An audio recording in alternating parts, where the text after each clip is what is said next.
தேவமாதாவின் வணக்க மாதம் 25ஆம் தேதி. தேவமாதா உயிர்த்ததின் பேரில். 1. தேவமாதாவின் திரு சரீரமானது கல்லறையில் அழியாதிருக்கும் வரம் பெற்றது. 2. அந்த பரமநாயகி இறந்த பின் உயிர்க்க வரம் பெற்றது. 3. தேவமாதாவின் உத்தமமானது நாம் அன்னை பேரில் வைத்திருக்கும் நம்பிக்கைக்கு காரணமாக இருக்கின்றது. 1. ஜென்ம பாவத்தினின்றும் தேவமாதாவின் திரு ஆத்மத்தை நோக்கி மீட்ட சர்வேஸ்வரன் அன்னையின் பரிசுத்த சரீரம் கல்லறையில் அழியாதிருக்க திருவிழம் கொண்டார். நீதியுள்ள கர்த்தர் ஆதி மனிதனை நோக்கி, நீ மண்ணாய் இருக்கிறார், திரும்ப மண்ணாய் போவாய் என்று பெரிய சாபத்தை இட்டு மனிதராக பிறந்தவர்களின் சரீரம் அழிந்து போக வேண்டும் என்று தீர்மானித்தார். ஆனால் பரிசுத்த கன்னிகை அந்த பொதுவான கட்டளைக்கு உட்படாதபடி கிருபை செய்திருக்கிறார்.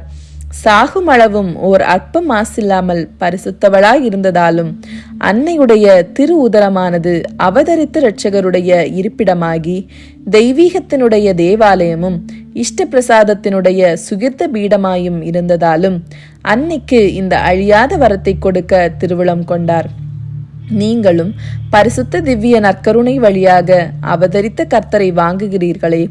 கர்த்தர் உங்களிடத்தில் வந்து உங்களோடு கூட அமிர்தமான விதமாய் ஐக்கியப்பட்டு உங்கள் சரீரத்தை தூய்மைப்படுத்த நித்திய ஆனந்தத்துக்கு ஆச்சரம் கொடுக்கிறார். இயேசு கிறிஸ்துநாதரால் தூய்மைப்படுத்தப்பட்ட உங்களுடைய சரீரத்தை எவ்வித தீய பாவத்தினாலும் களங்கப்படுத்தாதபடிக்கு மிகுந்த எச்சரிக்கையோடு நடக்க கடவீர்களாக. 2. மனிதர் எல்லாரும் உலக முடிவில் உயிர்ப்பார்கள்.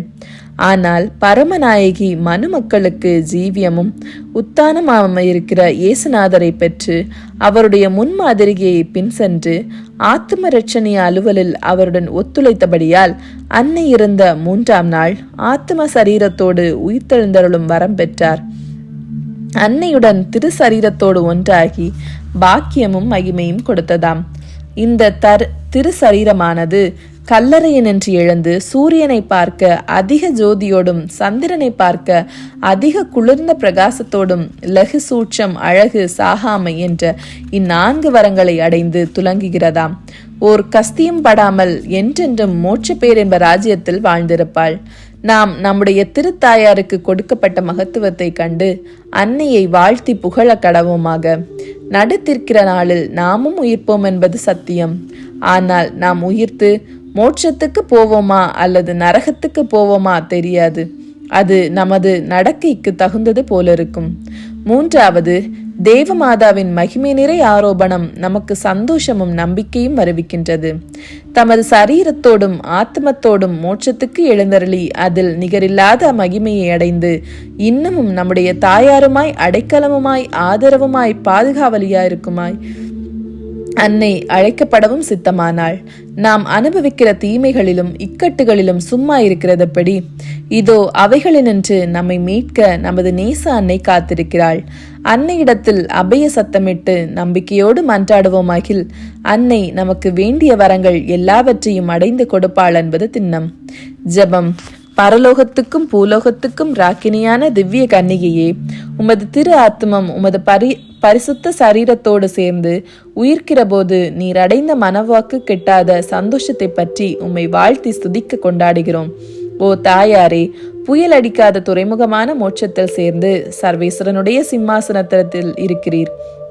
ஆனால் எவ்வித காற்றினாலும் புயலினாலும் எழுப்பப்பட்ட சமுத்திரமான இந்த நிர்பாக்கிய உலகில் உழைத்து வருத்தப்படுகிற உம்முடைய பிள்ளையாகிய எங்களை கைவிடுவீரோ? அதில்லையே நீர் எங்களுக்காக சர்வேஸ்வரனிடத்தில் மனு பேசும்படியாய் உருக்கத்தோடு மன்றாடுகிறோம்.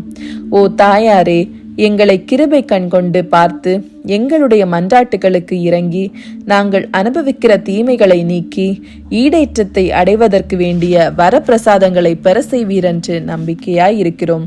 இத்தினத்தில் அடிக்கடி சொல்ல வேண்டிய சுகிர்த ஜபமாவது: ஓ தாயாரே, உம்முடைய அடைக்கலத்தில் நாங்கள் இருக்கிறது பேரின்ப பாக்கியம். 25ஆம் நாளில் செய்ய வேண்டிய நற்கிரிகையாவது: இன்னமும் சில பிற மதத்தவர்களோடு நல்ல புக்தி சொல்லுகிறது.